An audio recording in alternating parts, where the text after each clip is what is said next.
আসসালামু আলাইকুম রহমতুল্লাহ। ষষ্ঠ শ্রেণীর প্রিয় শিক্ষার্থীরা কেমন আছো? সবাই আশা করি অনেক ভালো আছো। তোমাদের বিজ্ঞান অনুশীলন বই থেকে আজকে আমরা ৭৭ এবং ৭৮ নম্বর পৃষ্ঠায় দুটি ছক দেখতে পাচ্ছ। তো এটি হচ্ছে তোমাদের ৭৭ নম্বর পেজের ছক, অর্থাৎ আমাদের যারা প্রতিবেশী। তো এখান থেকে এই ছকটা আমরা পূরণ করব। দেন হচ্ছে ৭৮ নম্বর পৃষ্ঠায় আমাদেরকে আরও একটি ছক দেওয়া আছে, এই ছকটাও কিন্তু আমরা পূরণ করবো, ঠিক আছে? অবশ্যই ভিডিওটি শুরু থেকে শেষ পর্যন্ত দেখবে, তাহলে কিছুই বুঝতে পারবে না। তো এখানে যেটি দেওয়া আছে দেখো, দলের নাম দিতে হবে আমাদেরকে, ঠিক আছে? এবং দলের নাম দেওয়ার পরে হচ্ছে আমাদের জীবের ধরন, ঠিক আছে? উদাহরণস্বরূপ যেমন একটা জীব দেওয়া আছে, গাছ দেওয়া আছে, তো এরকমভাবে আর জীবের নামগুলো দিতে হবে। যেমন উদাহরণস্বরূপ এখানে দেওয়া আছে আম গাছ, বরই গাছ, ঠিক আছে, ইত্যাদি। তো এরকমভাবে হচ্ছে আমাদের বাকিগুলো পূরণ করতে হবে। তো চলো আমরা কথা না বলেই এই ছকটা, অর্থাৎ আমাদের যারা প্রতিবেশী, এই ছকটা হচ্ছে আমরা এখন পূরণ করে ফেলি, ঠিক আছে? তো এটি হচ্ছে তোমাদের ৭৭ নম্বর পেজের ছক। তো উদাহরণস্বরূপ যেটি দেওয়া ছিল যে আম গাছ, বরই গাছ, কাঁঠাল গাছ, লিচু গাছ, পেয়ারা গাছ, জাম গাছ, কলা গাছ, ঠিক আছে, আমড়া গাছ, সেগুন গাছ এবং দেবদারু গাছ, নারিকেল গাছ ইত্যাদি। তো এরকমভাবে হচ্ছে লিখবা। আর দলের নাম দিলা এখানে প্রজাপতি, তো তোমাদের হচ্ছে দল যে কোনো দল থাকতে পারে, সেটার নাম দিলা। তো তারপর যেমন পাখি, পাখিও তো একটা জীব। তো চড়ুই, শালিক, মাছরাঙা, কাক, দোয়েল, বুলবুলি, কবুতর, ঘুঘু, মুরগি ইত্যাদি। তো তুমি এখানে ৩-৪টি বা ৫টি দিয়েও ইত্যাদি লিখতে পারো, কোনো সমস্যা নাই। এখানে যে সবগুলোই লিখতে হবে তোমাকে এরকম না, ৩টি, ৪টি বা ৫টি লিখে ইত্যাদি দিয়ে দিবে, শেষ। যেমন ফুল গাছ দিতে পারো জবা, শাপলা, গাঁদা, গোলাপ, ঠিক আছে, হাসনা, হেনা, অপরাজিতা, রজনীগন্ধা, সূর্যমুখী, জুঁই, টগর ইত্যাদি। কীটপতঙ্গের মধ্যে দিতে পারো কীটপতঙ্গ, ঠিক আছে, মাছি, উইপোকা, জোঁক, মশা, মৌমাছি, প্রজাপতি, ফড়িং, মাকড়সা, কেঁচো ইত্যাদি। আর পশুর মধ্যে দিতে পারো গরু, ছাগল, বেড়া, মহিষ, ঠিক আছে, কুকুর, বিড়াল, শিয়াল, গোড়াই, হাতি ইত্যাদি। তো এরকমভাবে লাগবা। তারপরে দিতে পারো সবজির মধ্যে, সবজির মধ্যে কি দিতে পারো, লাউ, সিম, বেগুন, পটল, টমেটো, ঠিক আছে, এরকমভাবে ইত্যাদি দিয়ে দিবা। শাক, তো লাল শাক, পালং শাক, ডাঁটা শাক, কলমি শাক, পুঁই শাক ইত্যাদি। ফলের মধ্যে দিতে পারো আম, জাম, কাঁঠাল, পেয়ারা, ঠিক আছে, আমরা, বরই, আপেল।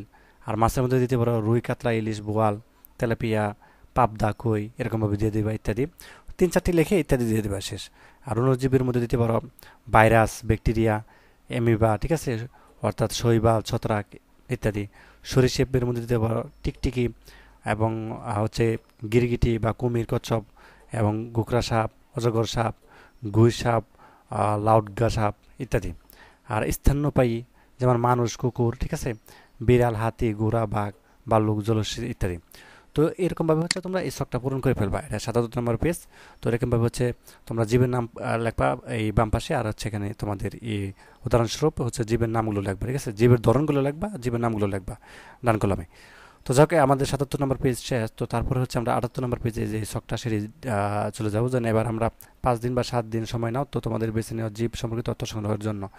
তো জীবের নাম এখানে দিতে হবে, শারীরিক গঠন লিখবো, খাদ্যাভ্যাস লিখবো তাদের, এবং বাসার ধরনটা লিখবো, এবং বিশেষ কোনো বৈশিষ্ট্য যদি থাকে সেটা লিখবো, ঠিক আছে? তো আমাদেরকে বলতে হবে জীবের নাম, যে কোনো একটা জীবের নাম আমরা এখানে লিখবো, এবং তাদের শারীরিক গঠনটা লিখবো এই বাম কলামে। তারপর এখানে তারা কী খায়, খাদ্যাভ্যাসগুলো লিখবো, বাসার ধরন, ঠিক আছে, এবং বিশেষ কোনো বৈশিষ্ট্য। এই ছকটা হচ্ছে আমরা এখন পূরণ করে ফেলবো। তো চলো আনসারটা দেখা যাক। তো আমরা দিলাম জীবের নাম দোয়েল পাখি দিলাম আমরা, ঠিক আছে? তো তুমি চাইলে অন্য কিছু লিখতে পারো। তো জীবের নাম দোয়েল পাখি। শারীরিক গঠন, তো দেহ পালক দ্বারা আবৃত, দুটি ডানা বিদ্যমান, একটি চঞ্চ আছে এবং দুটি পা রয়েছে, দেহে বিদ্যমান হাড় শক্ত, হালকা ও ফাঁপা। তো এগুলো হচ্ছে তার শারীরিক গঠন দোয়েল পাখির। খাদ্যাভ্যাস, সে কী খায়, কীটপতঙ্গ খায়, ছোট ছোট অর্থাৎ শোয়া পোকা ইত্যাদি। তো তার খাদ্যাভ্যাস। বাসার ধরন কি, ঘাস, খড় অর্থাৎ বিচালি দিয়ে তৈরি বাসা, বাটির গঠন আকৃতির হয়, তার বাসার ধরন আর কি। আর বিশেষ কোনো বৈশিষ্ট্য, তো ফুসফুসের সাথে বায়ুথলি থাকায় সহজে উড়তে পারে, তো এটা তার একটা বিশেষ বৈশিষ্ট্য।